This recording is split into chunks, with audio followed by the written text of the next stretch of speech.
अस्सलाम वालेकुम। Arshad Mahmood Shakeel, Punjab rural health employees association. आज का टॉपिक है आउटसोर्स बीएच। अगर दोस्त मेरे चैनल को सब्सक्राइब करना चाहते हो तो कर सकता है। अगर वीडियो पसंद आए लाइक करें, शेयर करें और कमेंट ज़रूर किया करें। अगर किसी ने कोई सवाल पूछना हो तो कमेंट सेक्शन में पूछ सकते हैं। अगर वी लॉग के मुतल्लिका कोई भी नोटिफिकेशन लेटर या इश्तिहार देखना हो तो डिस्क्रिप्शन के सबसे आखिर में एक वेबसाइट का लिंक है, उसको ओपन करके आप इश्तिहार नोटिफिकेशन लेटर को डाउनलोड भी कर सकते हैं, पढ़ भी सकते हैं। जी दोस्तों, क्या हाल है? ठीक ठाक। उम्मीद करता हूँ कि तमाम दोस्त खैरियत से होंगे। आते हैं टॉपिक की तरफ। आउटसोर्स बुनियादी मरकज़ सेहत। दरअसल पहले फेज में तो इन्होंने दो दो चार चार हर डिस्ट्रिक्ट से बुनियादी मरकज़ सेहत आउटसोर्स किया है, मगर और उनके जो एम्प्लॉइज थे उनको इन्होंने आरएससी पर एडजस्ट भी किया है। अब जो है, अब यानी कि स्ट्रेंथ काफ़ी ज़्यादा है, जिसमें रहीम यार खान के सबसे ज़्यादा हैं, उसके बाद विहाड़ी के हैं, इसी तरह आगे यानी कि हैं गालबन नियर अबाउट रहीम यार खान के 70 प्लस है और जो विहाड़ी के हैं वो 50 प्लस है। और इसमें एक जो आपको बताते चले अचंभे की बात जो है वो ऐसे है कि लाहौर में सिर्फ गालबन 3-4 BHU हैं जिनको आउटसोर्स किया गया है। हालांकि वो तो हब है ना, मेन है ना पंजाब का, यानी कि कह लो कि पंजाब का दारुल वही है ना, तो उसमें सिर्फ 4 किए गए हैं। ये सोचने की बात है क्यों ऐसा किया गया है। और आप जो मैं कहना चाह रहा हूं आप उस चीज को समझ भी गए होंगे। इनको सबसे पहले तो इन्होंने रैंपिंग की बीएचयू की, इनको खूबसूरत बनाया। और हम लोग जो बुनियादी मरकज़ सेहत पर काम करने वाले हम बहुत खुश हुए कि अब चले, हम जो पहले बसीदा इमारतों में बैठते थे हम अब यानी कि अच्छी इमारतों में बैठकर लोगों को फैसिलिटेट करेंगे। लेकिन ये है कि ये तो काम ही उल्ट हो गया। सिर्फ ये है कि पीएचएफएमसी मुलाजमीन नहीं, आईआरएमएनसीएच के मुलाजमीन नहीं, इवन के गवर्नमेंट एम्प्लॉइज को भी, उनको भी इन्होंने अब शिफ्टिंग कर दी थी जो पहला फेज था उसमें। अब तो ऐसे है कि काफी सारे बीआईओ हैं, अब ये शिफ्टिंग कहां करेंगे? कोई है ऐसे, यानी कि टीएचक्यू में इतने लोगों की कैपेसिटी है, डीएचक्यू में इतने लोगों की कैपेसिटी है, आरएससी में तो कहां होगी? ये मेरे भाइयों बात सीधी सी है। आप लोगों को भी मालूम है कि अब आप लोगों के सर पर तलवार तान ली गई है और जून में, उससे पहले ही हो सकता है कि आप लोगों को ये यानी कि कोई परवाना दे दे। मैं स्पेशली पीएचएफएमसी एम्प्लॉइज की बात कर रहा हूं, क्योंकि आप लोगों का ना सर है ना पैर है। आप लोग तो यक जुम्शे कलम फर्क कर दिए जाते हैं पहले भी, और अब तो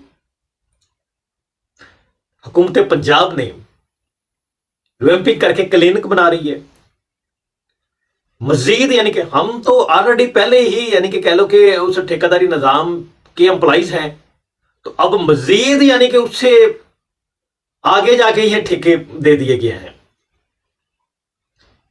और वो चाहे वो जितनी मर्जी सैलरी पर रखे, कम से कम सैलरी जो है हुकूमत पाकिस्तान और हुकूमत पंजाब ने 37,000 रखी है। तो आया कि ये जो बीएचयू आउटसोर्स कर रहे हैं इन पर कम से कम जो स्वीपर की सैलरी 37,000 है? बताइए नहीं ना है? आप लोगों को मालूम ही है सारा कुछ। तो आउटसोर्स जो हो रहा है, मैं पीएचएफएमसी के स्पेशली एम्प्लॉइज को कह रहा हूं कि आप लोग जाग जाए। अगर अब भी आप लोग सोए रहे तो जून के बाद तो फिर आप लोगों ने सोना ही है, सीधी सी बात है। फिर जागने की जरूरत ही नहीं है पड़ेगी। और एक चीज आप लोगों को और बताता चलूं, ये बाकी जितने भी है आईआरएमएनसीएच गवर्नमेंट के एम्प्लॉइज, इनके साथ मिलकर आउटसोर्स को अगर आप लोग रुकवा सकते हैं तो रुकवाएं। कोई भी यानी कि आप इस्तेमाल कर सकते हैं, कोर्ट इस्तेमाल कर सकते हैं, आप प्रोटेस्ट कर सकते हैं, आप धरने दे सकते हैं। जाहिर है कि अपने राइट के लिए आप लोगों को लड़ना पड़ेगा। लेकिन पीएचएफएमसी एम्प्लॉइज को एक मैं बात कहने जा रहा हूं कि उन्होंने जो भी कदम उठाना है, फूंक फूंक पर कदम रखना है। और एक चीज और जो मैं आप लोगों को बताने जा रहा हूं वो ये है कि पीएचएफएमसी का एम्प्लॉइज कोई भी है, जितने भी है, चाहे वो क्लास 4 से लेकर अपर लेवल तक जितने भी पीएचएफएमसी के एम्प्लॉइज हैं, वो अगर अब इकट्ठे नहीं होंगे तो उनकी बका नहीं है। कुछ मेरे दोस्त ये कहेंगे कि ये शकील अंसारी ये क्या बात कर रहे हैं आप, हमारी तो ये यूनियन है, हमारी ये है एसोसिएशन है। ऐसी बात नहीं है। अब ये है कि तमाम पीएचएफएमसी एम्प्लॉइज को यकमुश्त ऐसे इकट्ठे होना पड़ेगा। अगर आप लोग नहीं इकट्ठे होंगे तो आप तहस नहस हो जाएंगे। और यहां पर एक चीज और बातें करता चलूं कि सियासत को छोड़ दें, सियासत को पशे पुष्ट पर डाल दें, सियासत को खत्म करें। अगर आप लोगों ने अपनी मुलाजमत बचानी है, आप लोगों ने अपने आप को सेव करना है, तो अगर पीएचएफएमसी के एम्प्लॉइज तमाम के तमाम इकट्ठे ना हुए तो बहुत मुश्किल है आप लोग सेव हो सकेंगे। कुछ मेरे दोस्त ये कहेंगे कि ये शकील अंसारी क्या कह रहे हैं, हम तो फलां कैडर को जो है उनको नहीं मिलाना चाह रहे, या हम फलां को नहीं मिलाना चाह रहे। ऐसे नहीं है। पीएचएफएमसी के तमाम एम्प्लॉइज, फिर मैं दोहरा रहा हूं कि स्वीपर से लेकर क्लास 4 से लेकर हायर लेवल तक के जितने भी पीएचएफएमसी एम्प्लॉइज हैं, वो सर जोड़कर बैठ जाए तो इसका सलूशन निकल सकता है। मेरे दोस्तों ज़हन में रखिएगा, अगर जो आज मैं जो बात कर रहा हूं, अगर आप लोगों ने ऐसा ना किया तो धरने की तरह आप लोग फिर पछताते रहेंगे। लेकिन अब क्या हो, जब चिड़िया चुगी खेत, धरने के बाद भी लोग पछताते रहे हैं तो उसका कोई फायदा नहीं था। उस वक्त भी मैंने आप लोगों को कहा था कि कुछ ले लें, और भी कुछ मेरे दोस्त जो है मेरे साथ थे वो भी यही कह रहे थे। लेकिन यह है कि उस वक्त हमारे कुछ दोस्तों को यह बात नागवार गुजर रही थी, और आज जो मैं बात कर रहा हूं यह भी कुछ हमारे दोस्तों को नागवार गुजरेगी, लेकिन यह हकीकत है।